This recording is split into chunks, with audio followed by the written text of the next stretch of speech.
Eh bien, bonjour à toutes et à tous, on se retrouve aujourd'hui pour une nouvelle vidéo consacrée à la réponse à une question problématisée proposée au lycée en tronc commun d'histoire-géographie.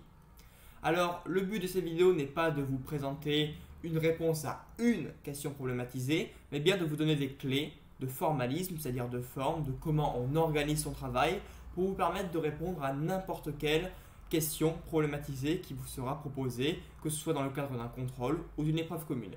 A noter que les épreuves communes vraiment officielles type bac ont été supprimées depuis la réforme du lycée. Elles devaient initialement avoir lieu mais elles n'existent plus.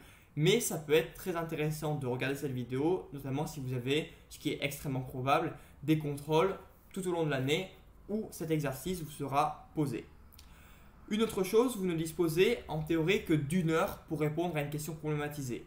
Donc, on ne vous demande évidemment pas le même niveau d'exigence que, par exemple, pour une composition en histoire géopolitique, sciences politiques, en spécialité à partir de la classe de première. Donc, il faut vraiment bien organiser ses idées, essayer évidemment de montrer au correcteur, qui est généralement votre professeur, que vous maîtrisez bien le cours, que vous avez fait les séances précédentes. Et donc, on va voir un petit peu comment s'organiser. À noter également, dernier point avant d'attaquer le vif du sujet, qu'en première, vous aurez des consignes pour organiser votre plan et qu'en terminale, vous n'en aurez normalement plus. Je vous mettrai un lien hyper important dans la description. Mais je vous invite à vous abonner à la chaîne pour suivre mes prochaines vidéos, ça me ferait vraiment très plaisir. Tout d'abord, on vous demande une introduction.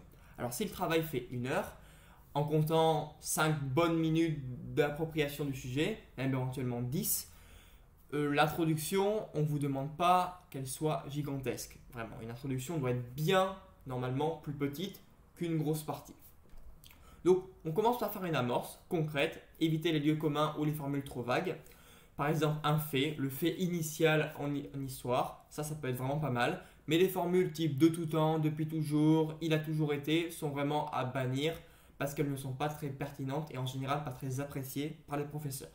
Ensuite, il faut définir le ou les termes un peu difficiles du sujet. Vous pouvez également préciser l'époque, le contexte historique en histoire et l'échelle en géographie. L'échelle, ça peut être un pays, un quartier, une ville, un continent, que sais-je. Ensuite, la problématique. Alors la problématique, c'est peut-être la partie la plus simple, puisque contrairement à une composition, on ne vous demande pas de la trouver. Il suffit simplement de recopier la problématique qui vous est proposée dans la consigne. Et enfin, l'annonce du plan. Alors l'annonce du plan, le plan en première est donné par les consignes normalement. Et en terminale, au contraire, il n'est pas donné, donc vous devez le trouver. Mais si vous connaissez bien votre cours, il doit vraiment se rapprocher du plan que vous avez vu en cours, ou en tout cas le cours doit vous permettre de trouver un plan très pertinent pour répondre à la consigne. Encore une fois, l'exercice est assez court, 1 heure c'est vraiment très court, comparé à ce qu'on peut avoir même avant au bac d'histoire géo, je parle d'avant réforme, où on demandait de consacrer à la composition en général plus de 2 heures. Sur une épreuve de 4 heures, on demandait d'y consacrer plus de la moitié du temps. Là, c'est vraiment un exercice assez succinct, vraiment dans la lignée, en plus développé de ce que vous avez fait en 3e, le développement construit qui est exigible pour le brevet.